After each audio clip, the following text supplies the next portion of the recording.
What's up, everybody? Episode 6, Forged by Fire, Austin Lewis, Phoenix, Arizona. Happy fucking birthday. Thank you, brother. Bam, bam. Appreciate you, my man. He just turned 24.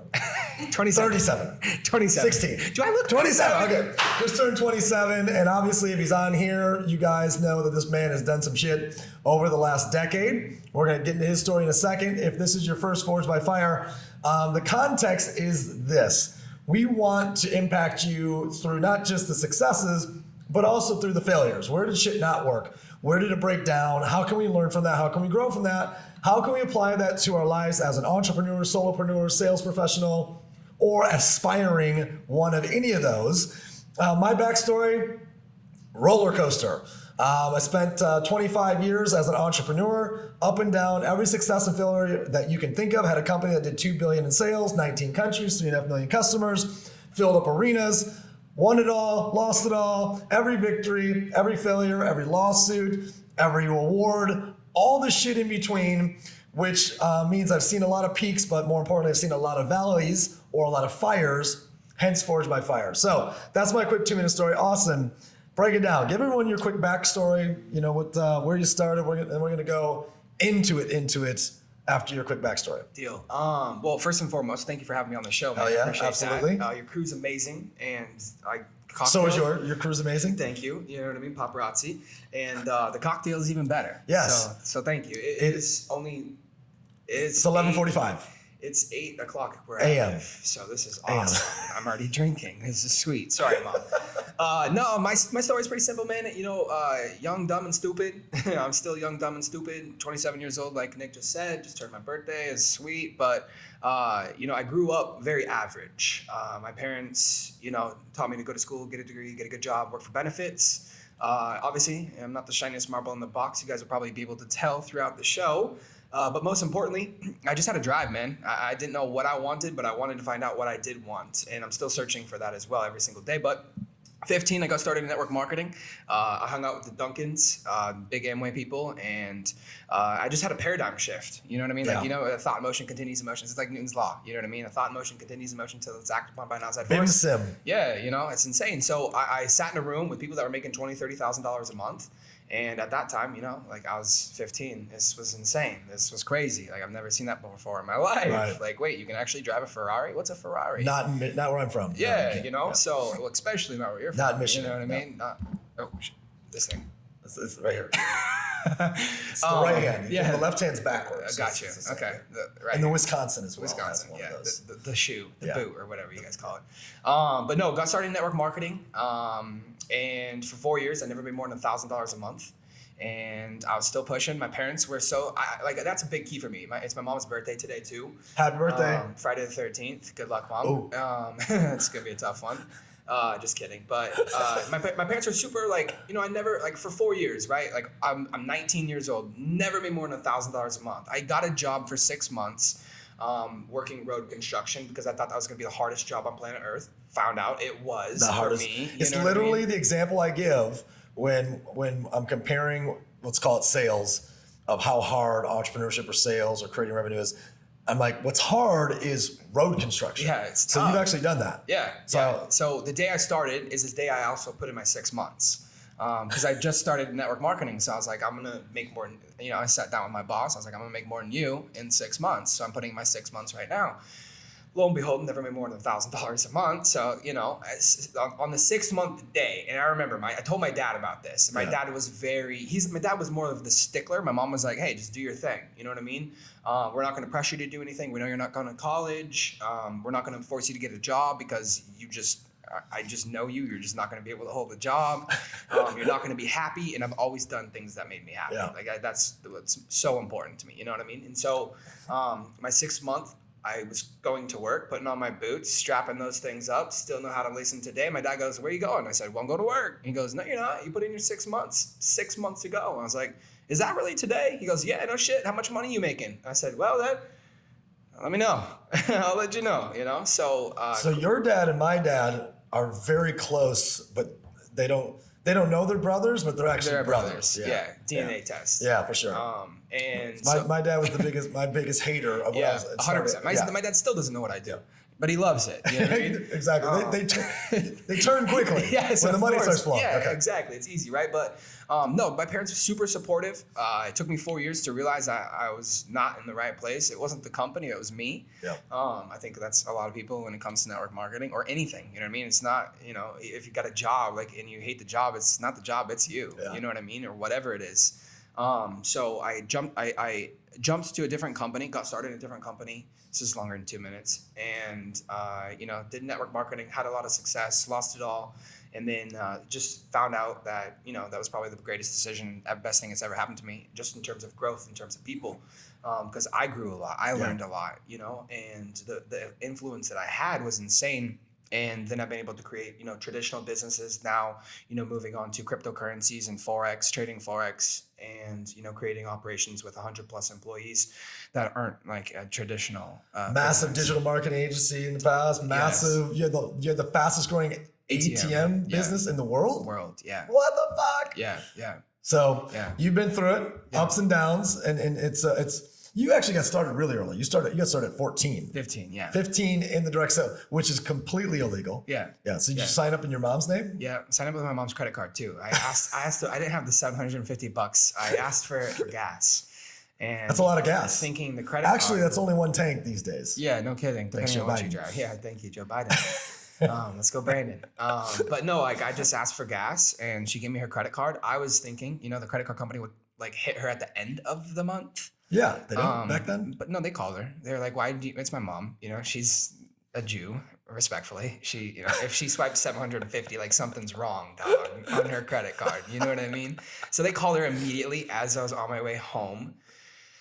And my first check was $1.43. I sold a brochure. Yeah. Like a brochure. That's what I sold. And I showed my mom, and she literally told me I was grounded and go to my room. I was fired up for the check. $1.43, dude. I was fired up. You want to know why I was fired up though? I remember the feeling that I had right now. I walked into my house. My house I already know what you're gonna say. I already know what you're small, and I was like, Mom, look. I opened this freaking. She's like, you got a check from Vantage. I was like, yes. You can see the check through the thing, because back then nobody was scummy like how people are now as much, And if they did open that check, I'm sorry. They're not gonna do anything with it. Yeah, it's $1.43, man. I opened this thing. I'm like, Mom, check this out. And she's like, Austin, go to your room. You're grounded. I'm like, fuck, man. It works. Mom, you don't see. Yeah, well, not only It that, works. but if I can make $1.43, I can make $143. Bingo. If I can make $143, I can make $143,000. If I can make $143,000, I can make $1.4 million. Anyone who knows my But she didn't see that, obviously. I didn't know how parallel our stories were right down to our dads. My first check was 2 cents. Yeah. Oh, that's. It was a telecom company. Nice. I got one customer in 1 month that had a $2 bill. I got 1% of $2, which is 2 cents. 2 cents. And they still sent the check because Nice. it was the Costed first, them more. It was the second check run of the company. No, the stamp was 30 cents, right? Yeah, it costed them more. So I had no idea how parallel. The only thing I thought was, holy shit, it works. Yeah. I'm gonna be rich. 100%. Because the 2 cents was a function of my effort. Yeah. Right. And the $1.43, man, your check was 70 times bigger than my first check. Yeah, ain't that something?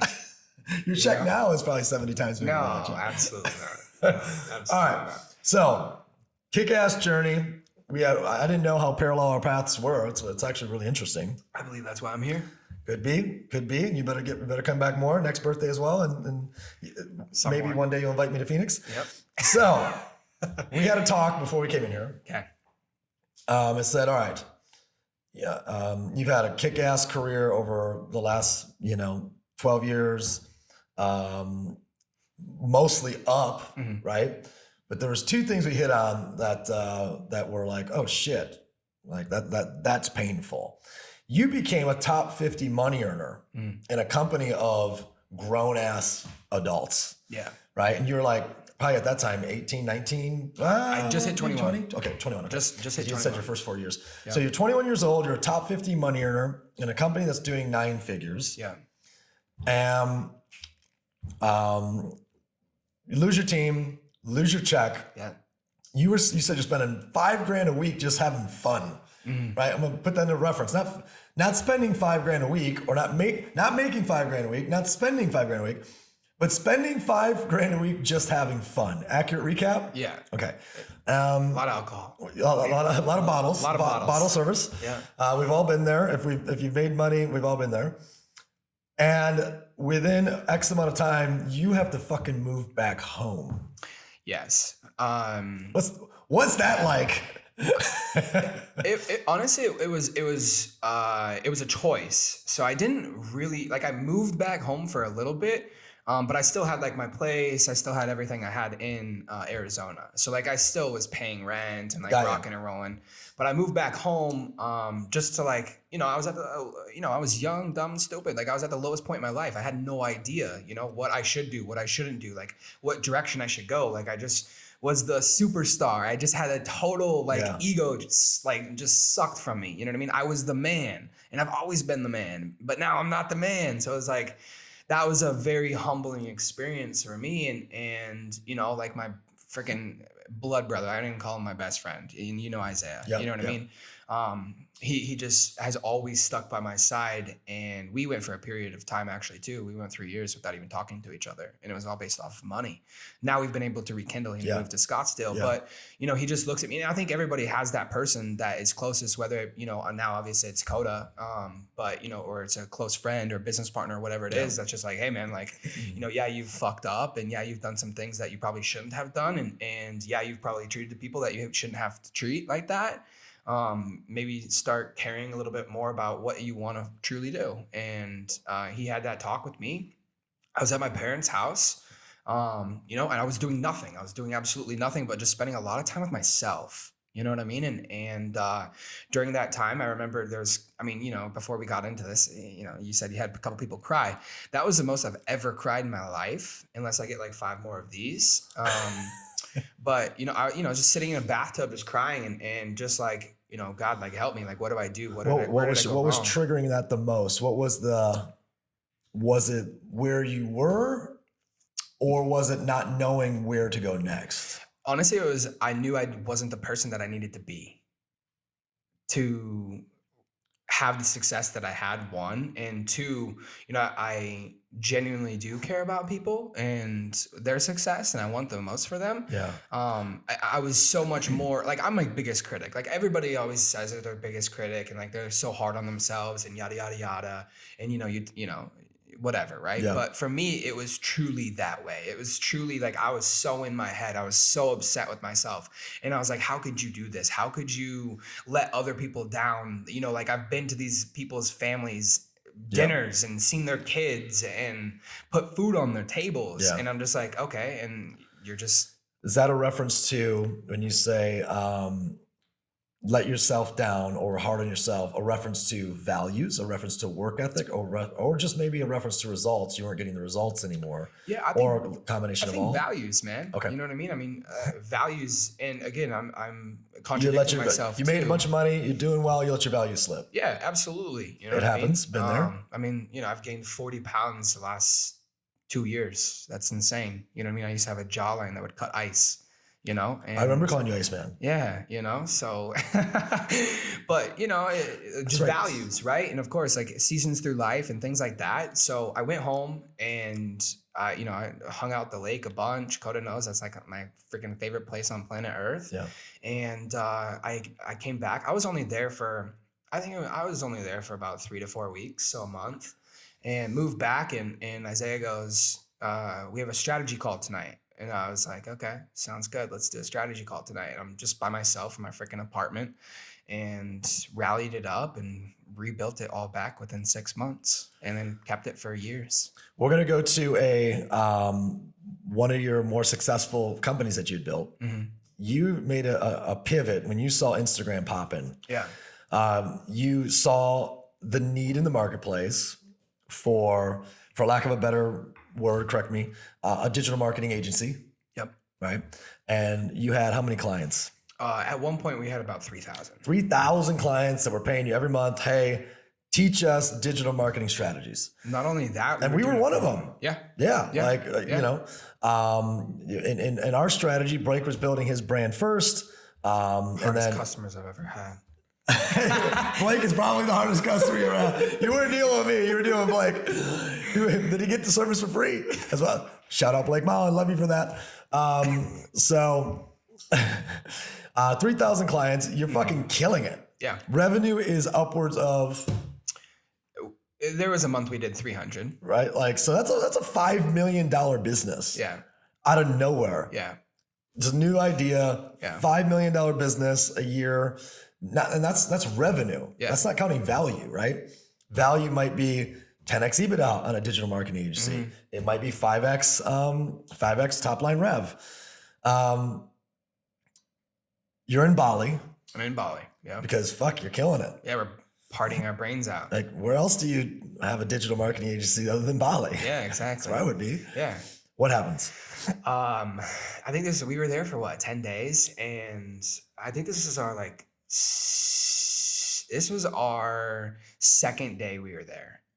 Second day or fourth day we're there, right? So it's very similar to where I'm at right now, 9 a.m. and I'm drinking. Fourth day we're there. It's 12 o'clock, people. Yeah, it is 12 o'clock. PM. Yeah. It's 5 o'clock somewhere. It's 5 o'clock in Austria. Austria. Yeah. It's happy hour. So here we are. We get an email from our payment processor that, no longer going to be our payment processor. Now, obviously, at this time, we weren't at 3,000 clients. We were probably at 600 to 700. We always changed our packages just because we were changing with Instagram, because Instagram was trying to fight us every second of every day, because that's what Instagram is, and just like every social media platform. And we were changing our packages. Our smallest package was $99, went up to $249 at this time. And we had 500-600 people on it, making $100,000 a month. This is when we had a little office. It was 550 square feet at the Optima building, all glass. It was sick. We had 5 employees at this time, but we had 150 affiliates. So and I built that just based off of network marketing and hype. You know what I mean? Your knowledge. And the payment processor literally emailed us and was like, hey, you guys are done, and the 3,000 cards that we do have on file that you guys have saved on the payment processor is no longer yours. We have all the rights to it. And and they were not only that, but they were holding, I don't know what it was. It was they were holding a lot of money. Reserves. Yeah. This is a real fucking thing. For those of you guys that understand how merchant processing works. Yeah. Imagine, you guys are killing it. You're doing great. You got $250,000 in revenue rolling in off that one business model. And the credit card company's holding percentages every month for reserves. And then they just say, you know what? We're going to keep your last $250,000 as well. We're shutting you down. And you can't use us. And you don't have access to the credit cards, the 3,000 that have gone into our system. Yeah. Is that accurate recap? Yeah. And not only that, but they emailed we had multiple different payment processors, but they also emailed those individuals, larger companies, and said, hey, don't work with these guys. Honestly, we have no idea. Still to this day, you know what I mean? Zuckerberg. It wasn't because of chargebacks, because we had so many clients. It was just, pulling the plug. They didn't like the business model. Yeah. So coming from the network marketing space, I'm very familiar with merchant accounts going, meh, yeah, no, meh. not interested. We're going to keep another couple million. Yeah. Even though, they made so much money off us, it was ridiculous. Yep. You know what I mean? But so do you get the call? Do you get an email? Do you get a text? It was an email, and my business partner tells me, I shit my nest, man. I had no idea. And we're in Bali, you know what I mean? Party's over. And no, party's harder. I overcompensate. Yeah, absolutely. I said, well, fuck, if we can do this, we can do it again. It's not going to look the same. It's going to be completely different. But every time I've redone it, it's always looked better. Well, before we get, I'm not going to let you off the hook that easy. So we're going there next. Okay. The better part. I like it. So Forged by Fire, right?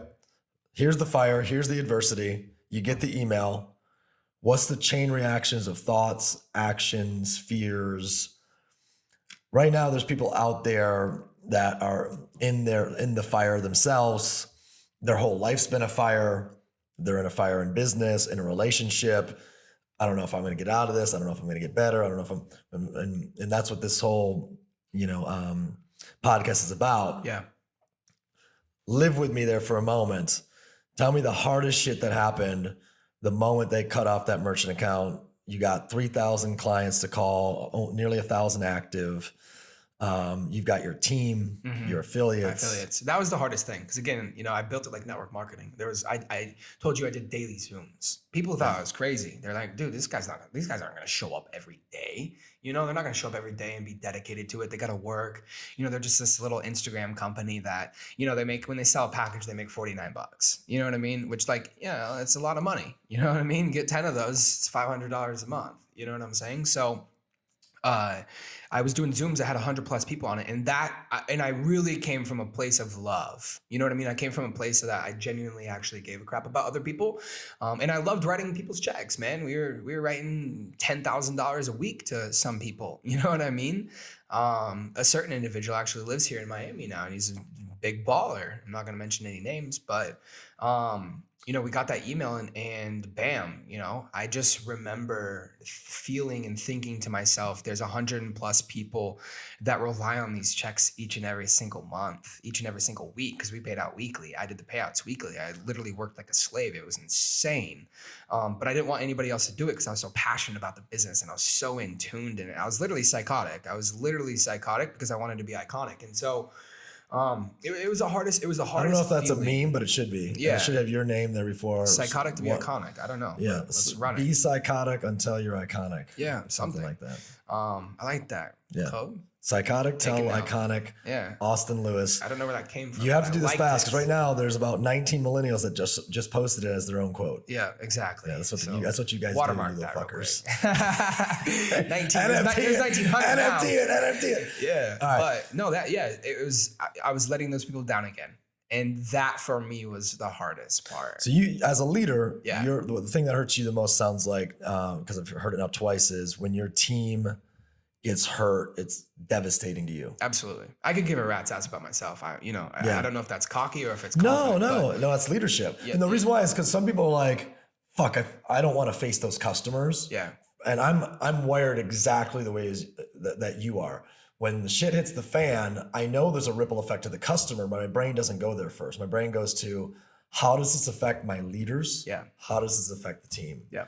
What's the ripple effect to them? What's the ripple effect to their dinner table, to their kids, et cetera? Because, if they're relying on that income to put food on their table, Yeah. it's if you don't feel that, there's a problem with you as a leader. You're not a leader, not you, a person. Yeah. If a person doesn't feel that, they're just not a leader, right? And I think it says a lot about you as a leader, right? Yeah.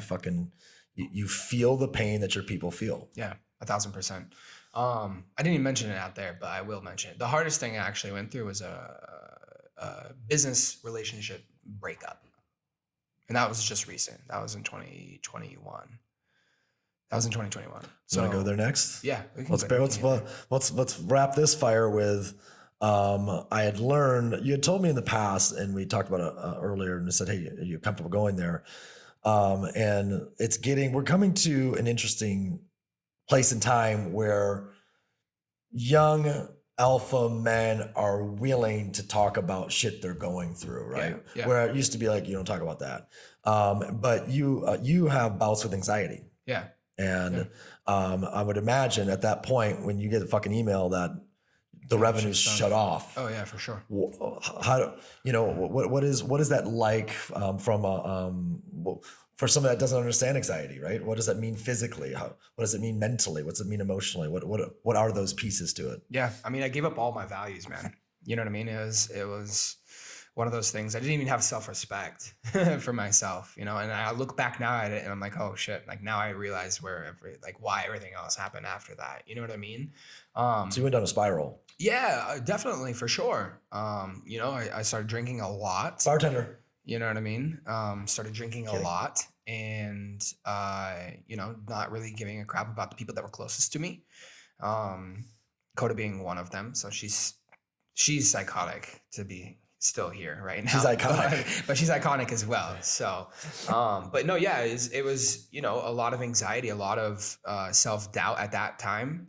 A lot of, what the fuck's going to happen next, man? You know what I mean? Don't have a payment process that can take payments. What the fuck am I going to do? Because I don't know anything else. Like, I just knew how to make money like that. That was at the point where I didn't have other businesses. Right. Really, like That was the business. That was the business. I was keeping the main thing. You know what I mean? And all of a sudden you're stopped. You're in Bali. I mean, luckily we were in Bali. I don't know, but I think, I don't know. You know, timing happens. Everything happens for a reason. You know what I mean? I think if I wasn't in Bali and I was in the situation I was in, like my living situation, you know, 2-story penthouse right across from freaking Staples Center. Would have got worse. You know, it would have got worse. You know, and I was in Bali, luckily, with people that I like, trusted, and respected, and absolutely loved, and we continued to have a freaking blast, partied our brains out. I was still an idiot, and came back and then just like figured it out. That was it. One last fire, and then we're moving into the fun stuff. Okay. You brought it up, not me. Yeah, I did. Yeah. So the hardest thing you've dealt with Hardest thing in I've your ever done. 14-year career, you've lost teams, you've lost companies. Sounds like it was you lost partner. A business partner was probably very close to you as a friend. Best friend. Otherwise, we wouldn't even be talking about this. Best friend, brother. Lived with him for years. Met him the day I didn't even move to Phoenix Arizona. I haven't even I met him prior to moving to Arizona. Literally best friend, brother. You know, die for the kid. And I mean, I still would obviously now, but, you know, we built multiple different, we built a ton of companies together. We had successes that, you know, it was crazy. We went through that legacy fire together. You know what I mean? Traveled the world together, he was my roommate, my best friend, my brother. I spent all my time with him. And in 2021, it was just kind of like one of those things. We built a bunch of businesses, real estate, freaking ATMs. In 2020, had this, you know, couple 1,000 square foot all glass office. It was the biggest office at Optima. We were paying more rent than, you know, people's yearly mortgages. You know what I mean? It was just insane. We had a dope ass podcast studio, you know, with sponsors and lights, camera, action, you know, employees, a ton of employees. I had assistants and just, you know, it was crazy, right? But the hardest thing for me was in 2021, we decided to, and it was very mutual. It was tough, but it was also beautiful at the same time. Just because he knew he had to go a separate way, and I also knew I had to go a separate way. That was honestly the toughest thing I have actually ever done. Just because, you know, you rely on somebody else so much and you don't realize it, but not only just rely, but you're just so fucking in tune, man. You know what I mean? You just know that person better than they know themselves. You love each other. Yeah, literally, you know, it was a marriage, and I was dating Coda. I was married to him, you know what I mean? And he was married to me. And once we split, it was you know, I knew I didn't want to do the ATM business anymore in terms of servicing clients. So I built a crowdfunding business. I almost said a different word that I can't say, but I built a crowdfunding business where I took on investors. I took their money. So if you're like, hey, Austin, here's 500 grand, I would build you a route of ATMs. And obviously I would give a sliver of the passive income that comes along with that. So we built that. It was a ridiculous amount of money invested for us in 2020. So this is mid-pandemic, and everybody else was suffering. We were massively flourishing, which was insane. But that was the hardest thing I think I've ever gone through. It was 6 months of 6 to 8 months of just being lost, man. You know what I mean? I'm sitting at my house. I don't have an office. You know, I've had an office my entire life, other than when I was in network marketing. Right. No office. Obviously, as you guys know, in real estate, 2021, you know, shit's booming still today. So it was hard to get an office, and I was like, you know, going back to my happy place. What do I want? And I looked for 8 months for my current office, which is obviously the office is sick. The fun part now. But that was, dude, I've never gained a lot of weight, drank a lot of alcohol, treated everybody in my I don't have friends, you know what I mean? At this point, I see my parents maybe once every 2 years, unless they came to me. I didn't go back. I went back to Washington, I think 3 years ago or something. Which is interesting because the business is doing well at that point. It's just the partnership's over. Yeah, partnerships over. But then I wouldn't even say the business is doing good because, you know, I kind of have to you know, figure all that out. You know what I mean? You have cars, you have house, you have millions of dollars worth of real estate. You have, you know, between the two of you. Yeah. Right. No, I mean the business. The business is doing good up until that point that you guys decide to split. Right? Yeah. It wasn't like the business crashed, so you guys decide to split. Yeah. No. You guys are doing well. Yeah. Yeah. You just, you know, you have your creative differences. Yeah. Let's Absolutely. say, and yeah. Life pushed us in a different path. So that was the hardest thing I've actually ever been through. You know what I mean? That was the most emotional roller coaster. What'd you learn from it? Value. Well, one, most importantly, like have good people in your circle. You know what I mean? And I think that's very difficult for people like myself, right? Like I've always been the man, but it's okay not to be the man at the same time. You know what I mean? Like, yes, I'm still the fucking man. I mean, I think but like, you know, like allow other people to come into your life and accept that. You know what I mean? Don't just be closed doors, be open and understanding and willing to get better each and every single day. And that's where I started focusing on is just mentally, right? Obviously not so much physically, but mentally I focused on just making sure that every single day I can get a little bit better, at least like 1% better every single day. You know what I mean? You've lived a lifetime of experiences, victories, relationships, leadership, failures from age 15 to 20, 28, 27. 27. Yeah. You're not 28 today or Wednesday? You're fucking 27. Jeez. I don't want to be 28. Right? That's 28. It's terrible. I'm excited for 30. I'm really excited for 30. Yeah.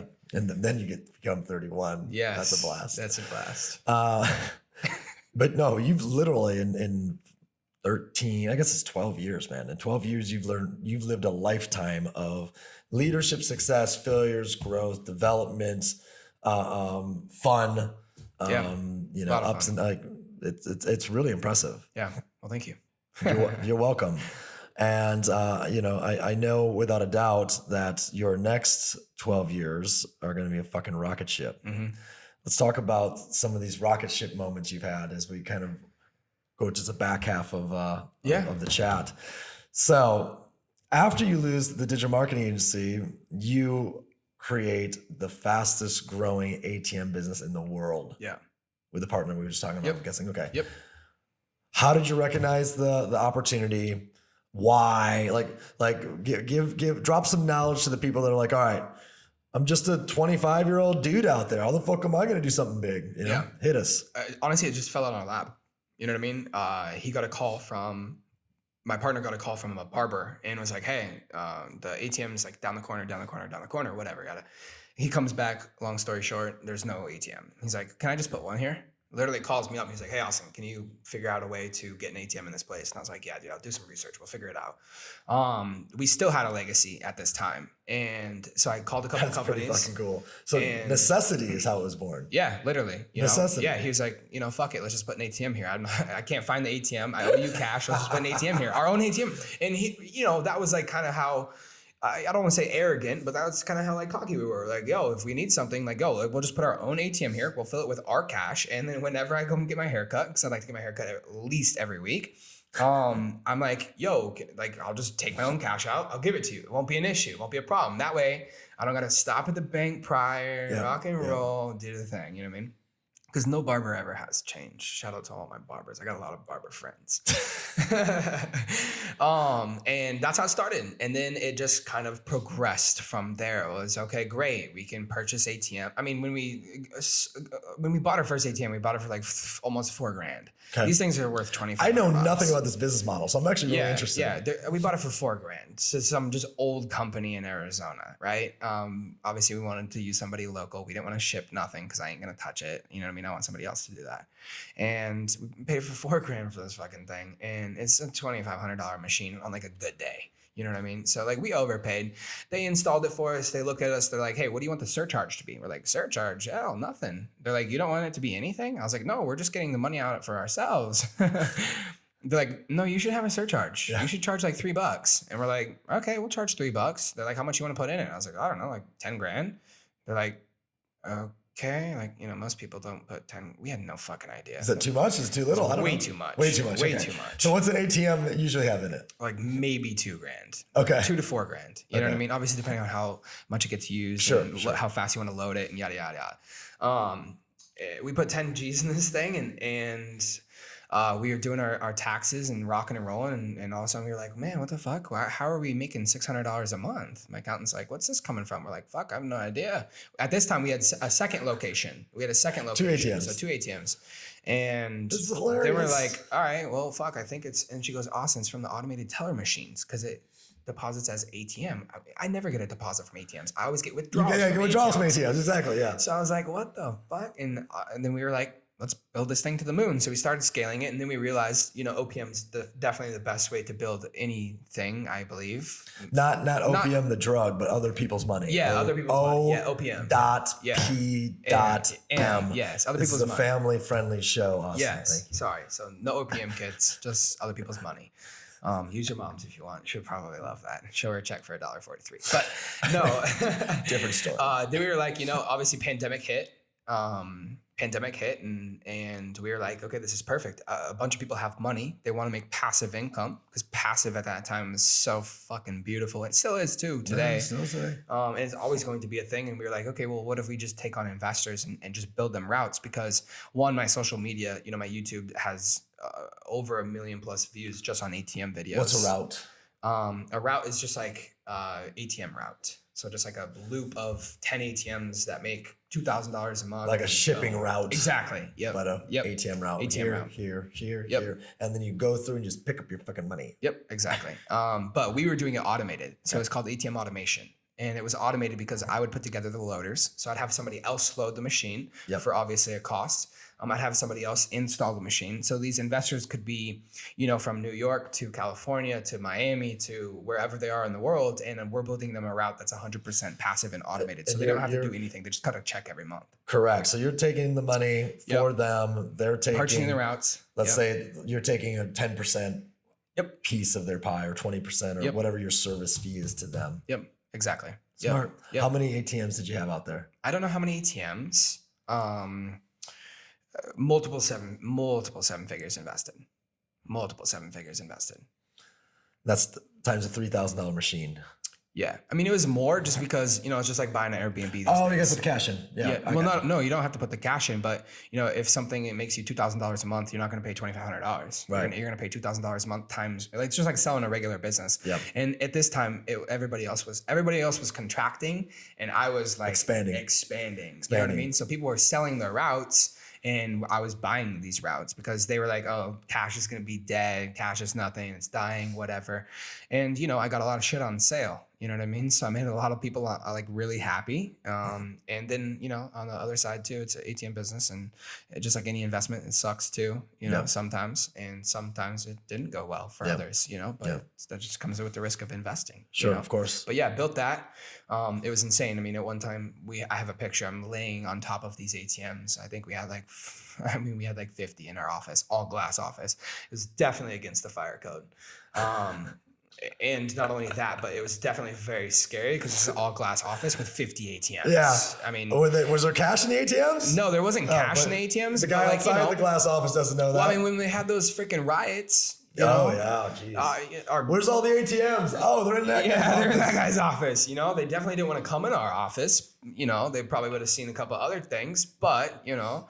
But yeah, dude, it was a fun business. It was a great business, cash cow for sure. Made a ton of money, and then just realized that I didn't want to do it for other people. I just wanted to do it for myself. Sure, and you still have a passive income there. Yeah. 2 other businesses you have right now: Amazon automation business, Amazon automation, still do real estate, and forex trading business, which is your primary income generator. Well, dude, I just been in the customer service business my whole life, and for once in my life, obviously I'm always going to have customer service type businesses where other people are actually like going to be involved and like situated. You know, if I just did Forex right now and made 20K a day or whatever it is, you know what I mean? I wouldn't be happy. Because I like communicating with other people. I like talking with other people. I honestly 1,000%. I honestly like fires. Like I like issues, you know, but I don't in the moment. You like people. Yeah. And with I people, don't in the moment, but I do, you know. An old leadership adage, where there are cows, there is shit. Yes. where there is people, there are problems. So to be a leader of people and to expect no problems is fucking insane, because where there are people, there are problems. Where there's cow, there is shit. Yeah. Right. So it's not that you like drama, you like people. Yeah. And with people comes drama. 100%. So yeah, trade Forex, just because I realized, you can make $10,000 just sitting behind a computer for 2 hours, not even 2 hours, like 10 minutes. And then you can go do whatever the fuck you want to do the rest of the day. You know what I mean? Well, you spent 40 minutes here, so you just lost a lot of money talking to me. That's perfect.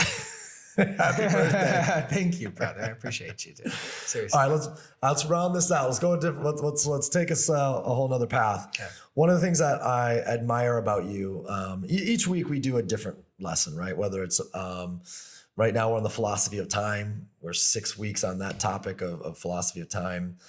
But when I go back to the starting points of the year for our conversations with my following, it's Art of Desire. And it starts with just fucking dreams. Yeah. And what I appreciate and admire about you is there's literally nothing out there you don't think you can do. Like, it's just like you have massive dreams. So let's talk about that to this crew here.